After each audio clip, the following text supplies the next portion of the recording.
Hi, Andrew from Saks, and welcome to video number 8 in our 9 video series on wellbeing at work. So far in this series we've spoken about a number of the positives associated with wellbeing.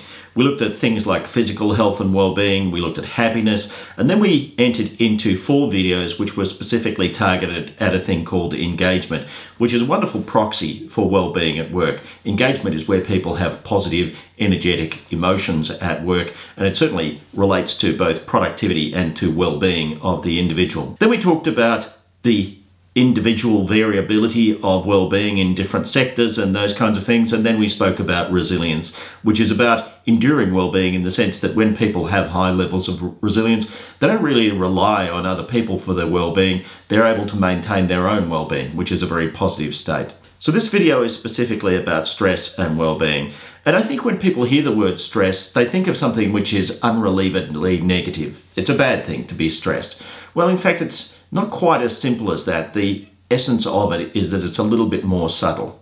And in fact, there are 2 types of stressors at work. The positive type are challenge demands.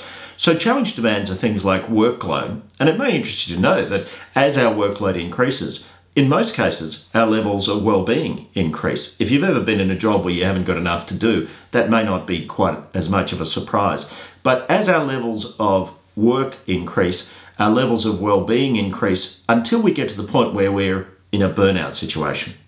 In addition, if we're processing lots of information or we're solving problems, that's good for us. And that's one of the reasons why people love computer games, because computer games are typically involved in some sort of problem solving. So the human brain loves to solve problems. That's a good stress.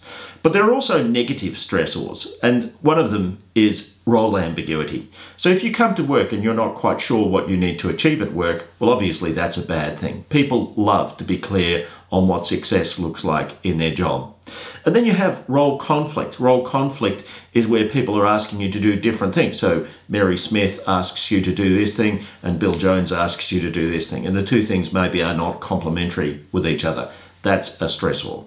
And then social exclusion. Human beings are social primates, so we hate to be excluded by people around us. And so if you are experiencing social exclusion at work, that's a significant stressor and will cause significant declines in your levels of well-being. So here you have a graphic of a group of people's results on the stressor assessment that we have at Saks. And you'll see that the results show good stress results and bad stress results, challenges and hindrances. And the challenges, you'll see that workload is largely favourable. It's 73rd percentile, which is higher than about 73% of the organisations that we've measured in Australia and New Zealand so far. And then you see information processing. That's a little lower than would be optimum. 40th percentile is probably better if that were higher.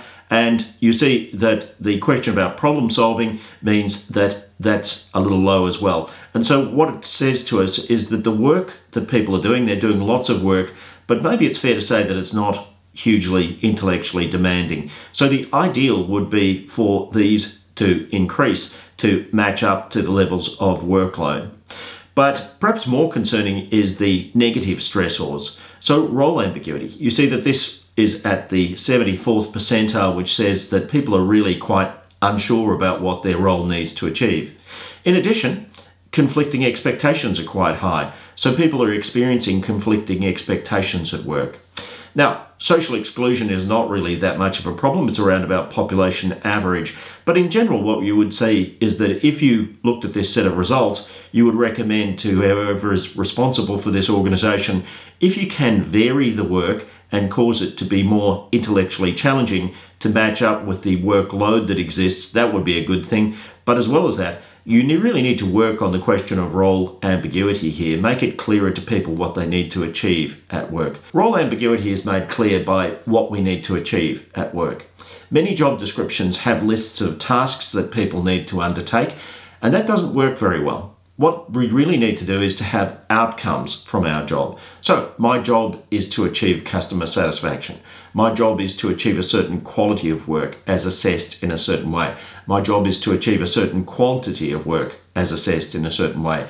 When people are clear about what their work needs to ultimately deliver, that's when they have low levels of role ambiguity. So that's an area that this organisation needs to work on. Now, sometimes we find high scores on social exclusion, and if we do find high scores on social exclusion, obviously that's a big problem, because what it really means is that people are experiencing the process of being othered, as sociologists like to call it, by their colleagues. In other words, people are treating them as though they're not important, or treating them as though they really shouldn't be taken into account in the day-to-day life of that workplace. Well, obviously that's a bad thing.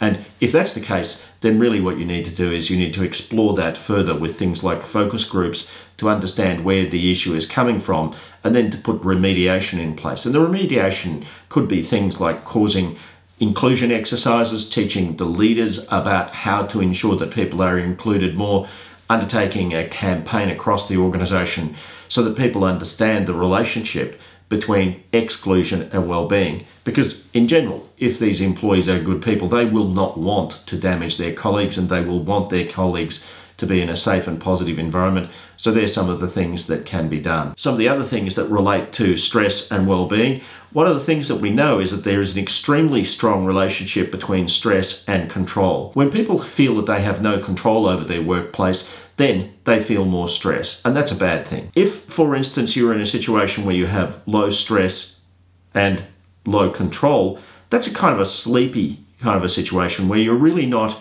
experiencing too much stress, but on the other hand, you're not experiencing some of the satisfaction that comes from being challenged in your work, for instance. So when people are low in control and high in stress, that is a risk of burnout. Now, burnout is not an imaginary thing. Burnout is a real thing, and it's a stress response to, in effect, a traumatic experience. And when people experience this traumatic experience, it can have some of the effects that you tend to see in other trauma experiences, post-traumatic stress sort of responses, things like nightmares, panic attacks, anxiety, those kinds of things. So if you measure this in your workplace, you've measured levels of stress and you've measured levels of empowerment, and you find that people are stressed but perceiving themselves to be low in control, that's something that you would have to be careful of from a well-being point of view. Then you have a situation where people are low in stress and high in control, and they tend to be comfortable and relaxed in what they do because the stress is low but the level of control is high. Now, once more, low stress is not an intrinsically good thing. If stress is too low, it means that people will be kind of bored and have a sense of lassitude about their work. And the peak performance situation is where you are high in stress and high in control. And I think it's worthwhile to reflect on the most satisfying time in your entire career to date.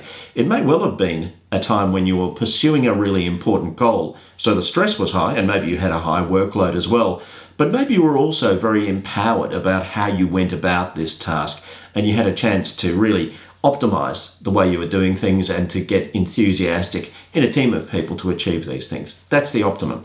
But that's time limited, and so what we often say is that the best way for staff to be is where they're high in stress from time to time, but high in control all the time, because that will make the stress far more manageable. In addition, of course, what we find is levels of leader support are also crucial. Where leaders are supportive of their staff, where they're kind, they're helpful, they're friendly, they put trust in their staff, those kinds of things are, of course, likely to reduce or at least help to manage stress. So the relationship between stress, control, and support are absolutely crucial. And so a kind of a facilitative leadership where you lead staff to come up with their own solutions and back those solutions, that's about the best stress management technique that you can use.